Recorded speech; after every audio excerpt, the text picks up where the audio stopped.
അങ്ങനെ നമ്മുടെ new year cake ഏകദേശം വോൾക്കാനോ രൂപത്തിലായി. ഇനി അത് മോൾഡിൽ നിന്ന് വിടിയിച്ചെടുക്കണമെന്നുണ്ടെങ്കിൽ ചൂടാറണം. അപ്പോൾ ഞാനത് സൈഡിലേക്ക് മാറ്റി വെച്ചിട്ട് പോർക്കിറച്ചി വെക്കാമെന്ന് വിചാരിച്ചു.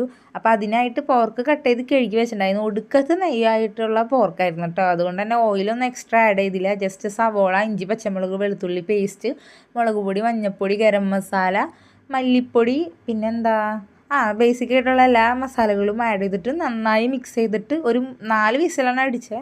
പക്ഷെ നന്നായി വെന്തിട്ടുണ്ടായിരുന്നു. ഫ്രൈ ചെയ്യാനായിട്ട് അതിൽ നിന്ന് എടുത്തപ്പോൾ തന്നെ ഉടഞ്ഞുടഞ്ഞു പോകുന്ന രീതിക്ക് വെന്തിട്ടുണ്ടായിരുന്നു. അപ്പോൾ അതങ്ങനെ കുക്കറിൽ വെച്ചിട്ട് പിന്നെ നമുക്ക് കേക്കിൻ്റെ പരിപാടികൾ നോക്കാമെന്ന് വിചാരിച്ചു. 12 മണിക്കാണ് കേക്ക് കട്ട് ചെയ്യാമെന്ന് തീരുമാനിച്ചത്.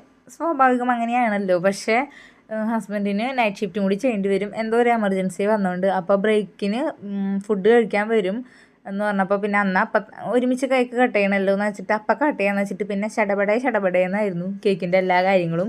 ഓൾറെഡി ഞാൻ മുകളിലത്തെ ലെയർ കട്ട് ചെയ്ത് മാറ്റിയായിരുന്നു. ലെവലാക്കാൻ വേണ്ടിയിട്ടാണ്. കരിഞ്ഞിട്ടൊന്നുമില്ല, കരിഞ്ഞ ടേസ്റ്റൊന്നുമില്ല. പക്ഷേ ആ മുഴച്ച് നിൽക്കുന്ന ഭാഗങ്ങളൊക്കെ കട്ട് ചെയ്തൊന്ന് ലെവലാക്കിയിട്ട് പിന്നെ ഞാനത് 4 ലെയറായിട്ട് കട്ട് ചെയ്ത് മാറ്റി വെച്ചു കേട്ടോ. എന്നാലാണ് ഒരു സോഫ്റ്റ്നെസ്സും ടേസ്റ്റൊക്കെ ഉണ്ടാവുള്ളൂ.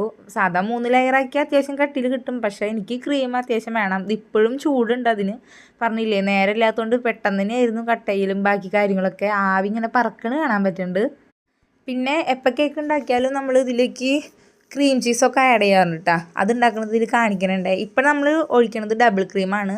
അത് ഷുഗർ ഇല്ലാത്തതാണ്. അപ്പോൾ അതുകൊണ്ട് ആവശ്യത്തിന് ഷുഗർ ഇട്ടിട്ട് നല്ലോണം വിപ്പ് ചെയ്ത് ഫ്രിഡ്ജിലേക്ക് ഇത് എടുത്ത് വയ്ക്കുകയാണ് ചെയ്തത്.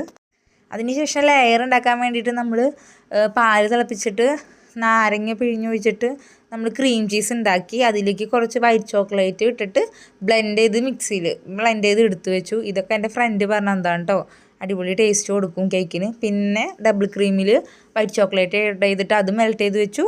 ഷുഗർ സിറപ്പും ഉണ്ടാക്കി വെച്ചു. എന്നിട്ട് പിന്നെ പെട്ടെന്ന് തന്നെ ലെയറിങ് സ്റ്റാർട്ട് ചെയ്തു. അതിനിടയ്ക്ക് കുറച്ച് ഡാർക്ക് ചോക്ലേറ്റ് ആഡ് ചെയ്തിട്ട് നമ്മൾ എന്തുണ്ടാക്കി, മോൾഡിൽ 2026 വെൽക്കം 2026 എന്നുള്ളത് ലെറ്റേഴ്സൊക്കെ ഒന്ന് സെറ്റ് ചെയ്തിട്ട് അതും ഫ്രിഡ്ജിലേക്ക് എടുത്ത് വയ്ക്കുകയാണ് ചെയ്തത്. പിന്നെ പെട്ടെന്ന് തന്നെ കേക്കിൻ്റെ ലെയറുകളൊക്കെ സെറ്റ് ചെയ്ത് ക്രം കോട്ട് ചെയ്തിട്ട് ഫ്രിഡ്ജിലേക്ക് എടുത്ത് വെച്ചു. ബാക്കി വിശേഷങ്ങൾ അടുത്ത വീഡിയോയിൽ പറയാം കേട്ടോ.